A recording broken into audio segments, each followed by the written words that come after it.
happens with good musical relationships between soloist and composer, and in this case also the conductor, is that there's this mutual trust in the process. And it's not about me, it's not about him, it's about the music, which is it. And we're all part of it.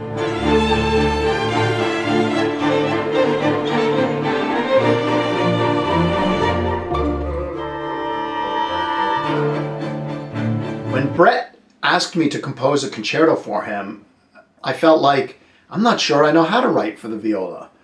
I've written for violins and I've written for cellos, but to try to create something for the viola was a nice challenge, and it was different. Composing the concerto and working with Brett gave me a whole new insight, a new perspective on the possibilities, the timbre, the sound world of the viola as an independent instrument, not just as the inner part of a string quartet. I think traditionally the nature of the instrument, the viola, its role in the orchestra, its role in chamber music has been chordal, harmonic, rhythm, not often melodic. And the biggest surprise of all, the most rewarding surprise of all, was the recognition of how vibrant the viola is as its own independent instrument. I think that its timbre, its range, its color gives it a unique ability to speak and sing any of the melodic phrases that I write, and also have a nice energy, a nice underlying energy to the sound itself.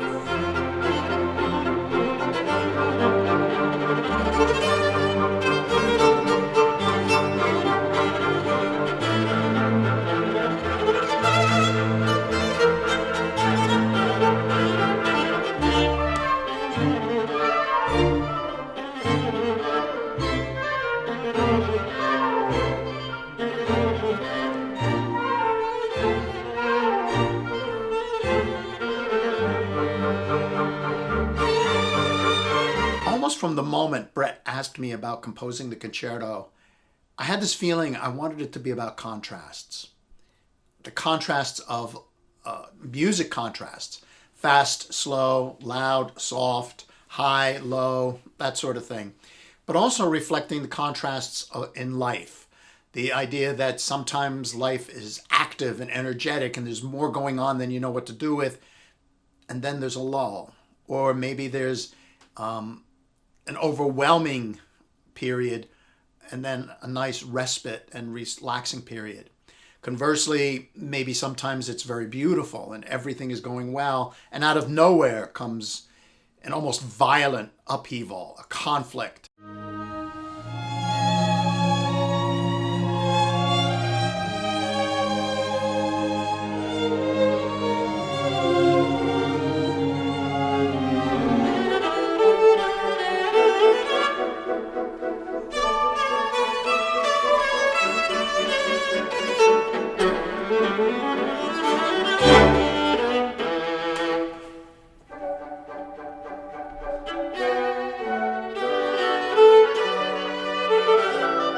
The first movement, opening melody, I think is really cool, and it goes like this.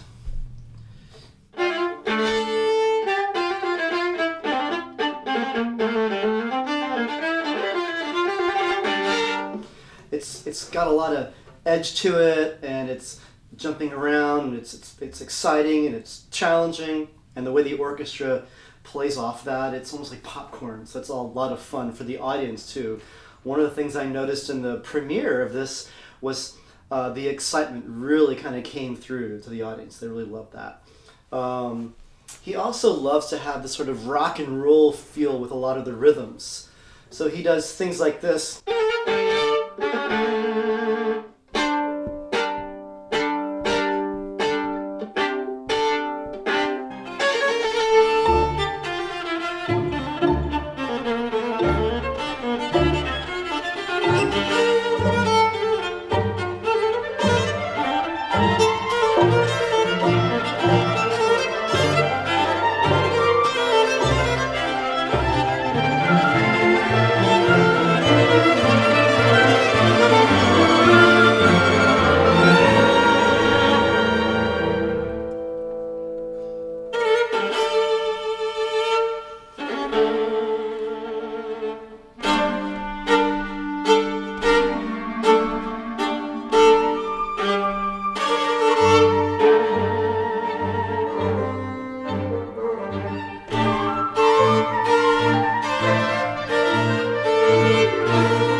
first movement, there's this beautiful second theme, which goes like this.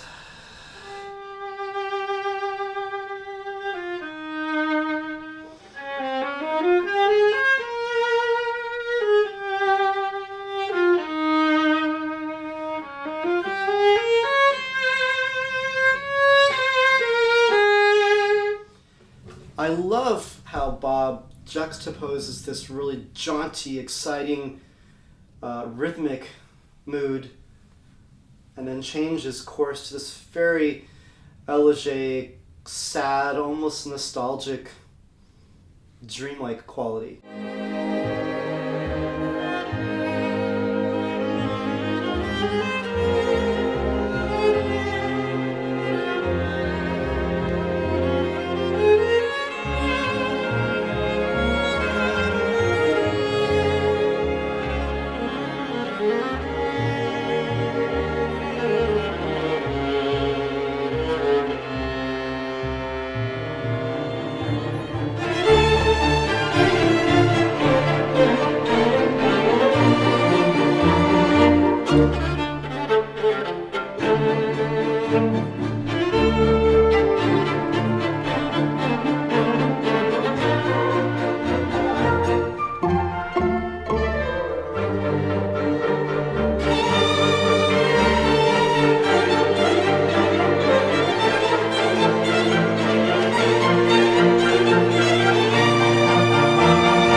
Every composition is a fresh start. Every composition requires a new idea, a new direction, a new focus.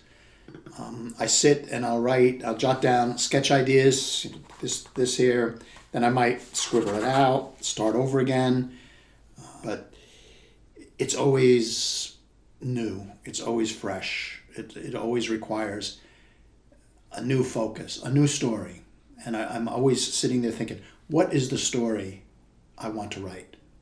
What is the story, the narrative that I am composing that I will then offer to Brett to interpret, to bring to life? As the soloist, my job is just to basically tell the story. And, when you're telling a story to listeners, they're not judging you, they're listening to the story, And so I feel kind of almost emancipated, and it's this is why we're doing this. And audiences liked the piece. I think they found it engaging, they found it exciting. It had some real fun, quirky twists and turns, and it had some beautiful melodies. I look forward to performing it many more times, and I do think it has a good future.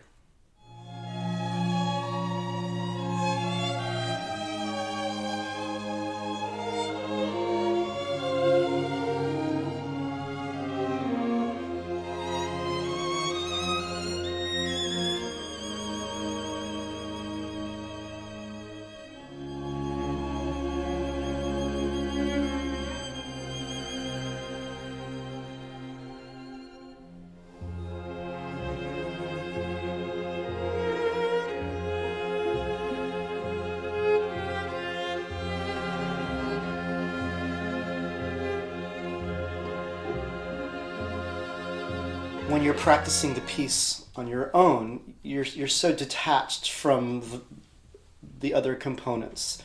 And so some sections of the piece that I was less enamored with were actually my very favorite parts when I listened to the performance.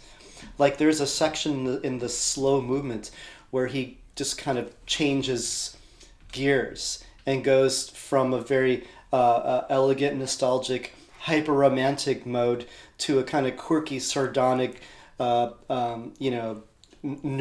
kind of geeky, fugal, German whatever thing, And I was like, oh, this doesn't work. And then when I listened, I was like, this is so cool. Because the counterpoint is really cool. The harmonies are cool.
one of my favorite parts of this concerto is the second movement.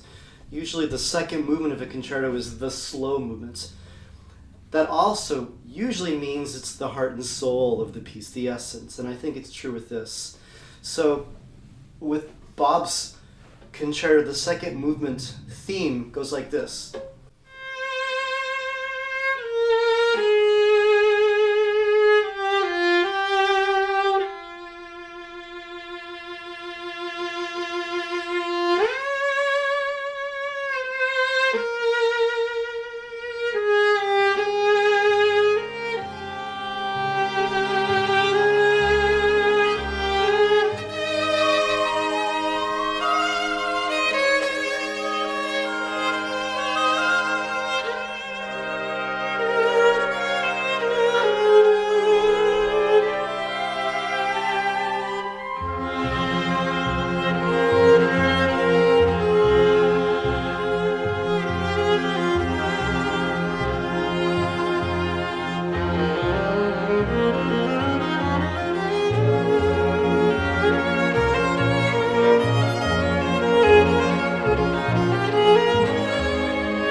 Now in the third movement, which he calls vivace, this is a really cool piece.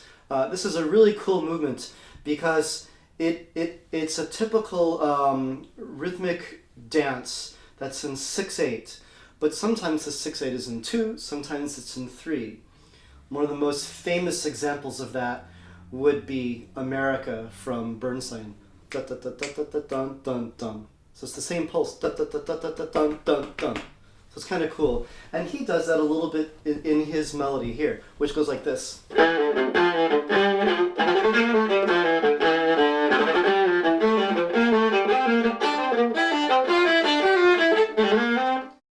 I began the third movement with an idea. It was in 6/8 time, and I knew I wanted to contrast measures of 6/8 with hemiola. So I already had a contrast built into the opening measures of the theme. Yada da da da da bum bum bum ba ba ba ba ba ba bum bum bum. That kind of a contrast.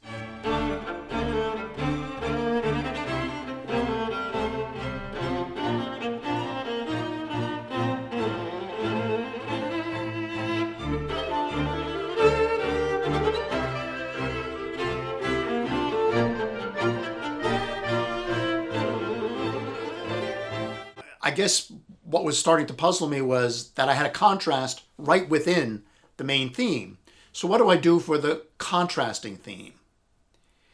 Quite by coincidence, I attended an Irish music concert on St. Patrick's Day, and in the middle of the concert, they were playing some jigs and reels, and something clicked in my head, and I realized that's what I was hearing.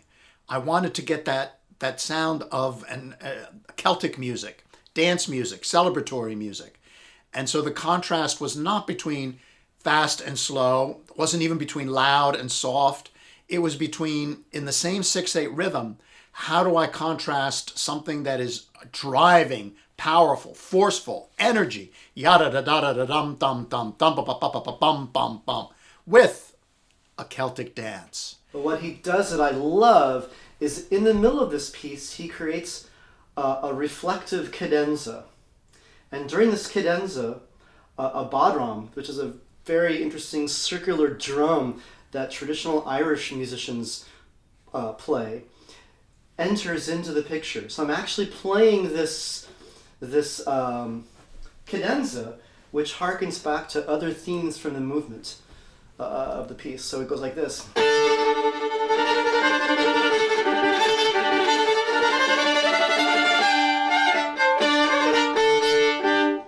On and on like that. And then what happens is I go, and then a bodhran comes in. I'm like, what is that? And I do it again.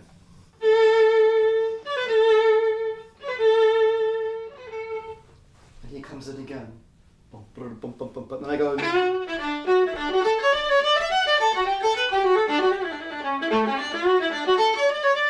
So he actually adds a jig in this concerto, which totally comes out of nowhere, and then he turns it into this totally fun Celtic festive piece that it ends like that. It's a lot of fun.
So I realized at the middle of the movement, it would go from that driving sound to the Celtic dance.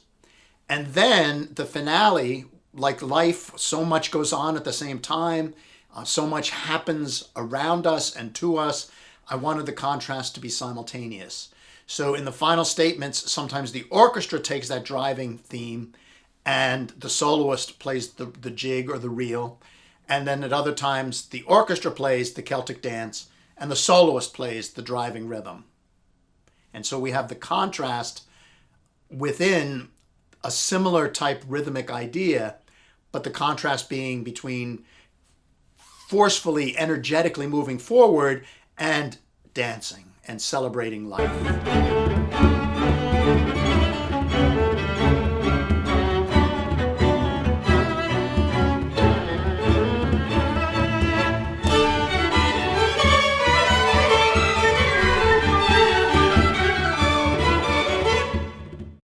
I think every composer is different. We all have our different ways, what works for us, what doesn't work. For me, even though I use the computer to complete my editing, I write everything by hand. I like the feel of the manuscript.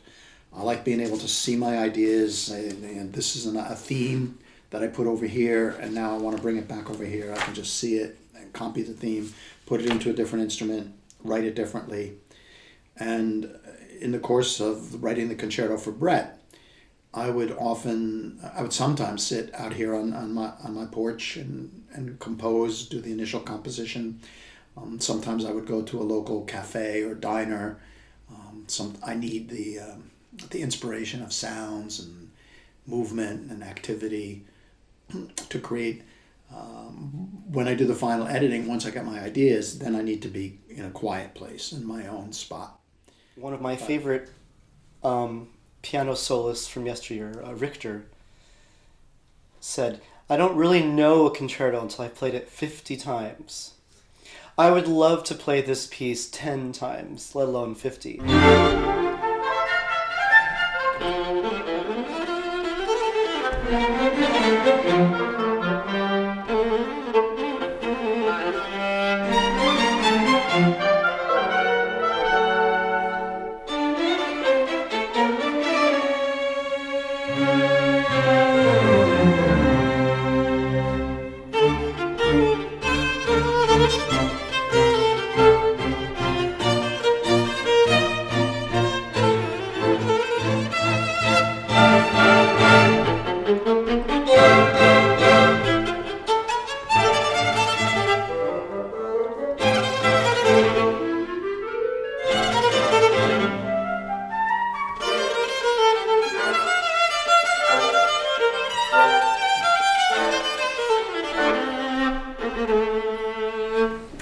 great things about this concert is that it's so Jersey. The composer is from New Jersey. The orchestra is from New Jersey. I'm from New Jersey. In fact, the person who made this viola is from New Jersey. And he's actually here. Alejandro Basso.